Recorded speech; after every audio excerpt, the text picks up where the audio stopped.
Eagles fan, the clock is ticking, and the news is not encouraging at all. We are in a super short week, with a decisive showdown on Black Friday against the Chicago Bears, who have the exact same record as us at 8-3. And just when we need our stars on the field the most, this Wednesday injury report brought an extra dose of worry. The practice took place, but some of the main pieces of our offense were simply not there. The biggest headache, without a doubt, is our top receiver Devonta Smith, because he missed his second consecutive practice. For those who don't remember, he left that tough game against the Cowboys injured after making a circus catch. Reports say he is dealing with shoulder and chest injury. With 754 yards on the season, he is the engine of this passing game, and sitting out 2 days in a row on a short week is a giant red flag. His official game status comes out on Thanksgiving Day, but pessimism has already taken over. And if losing your main receiver is bad,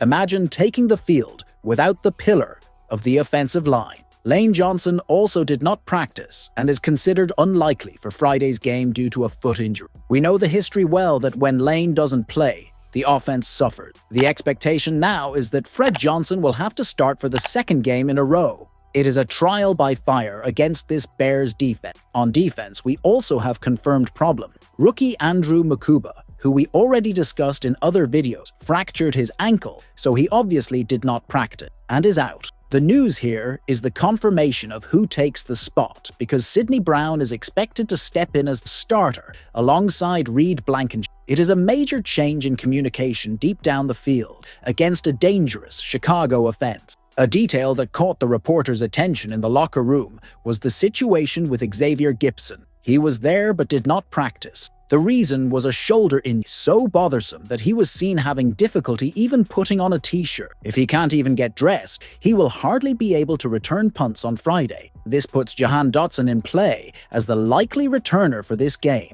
But not everything is despair, because we had some good news to balance the scales. Veteran Brandon Graham, who was rested on Tuesday with a groin issue, returned to practice. And most importantly, Saquon Barkley, our main weapon on the ground, also practiced. He admitted that his groin has been bothering him for a few weeks, but guaranteed he is not seriously injured and is good to go for the game. Another one who showed up and reassured the fans was safety Reed Blankenship. He left the Dallas game with a thigh injury, but said it was just a hit, a normal game contusion. Defensive coordinator Vic Fangio already expects to count on him, and the player himself said he felt good in practice. Having him on the field next to Sidney Brown will be fundamental. There was some confusion regarding cornerback Adoree Jackson, who seemed to be in concussion protocol. But the situation was cleared up because he was evaluated during the game against the Cowboys and cleared by the doctor. He didn't return to the field, only as a precaution. By NFL rules, he had to appear on the injury report,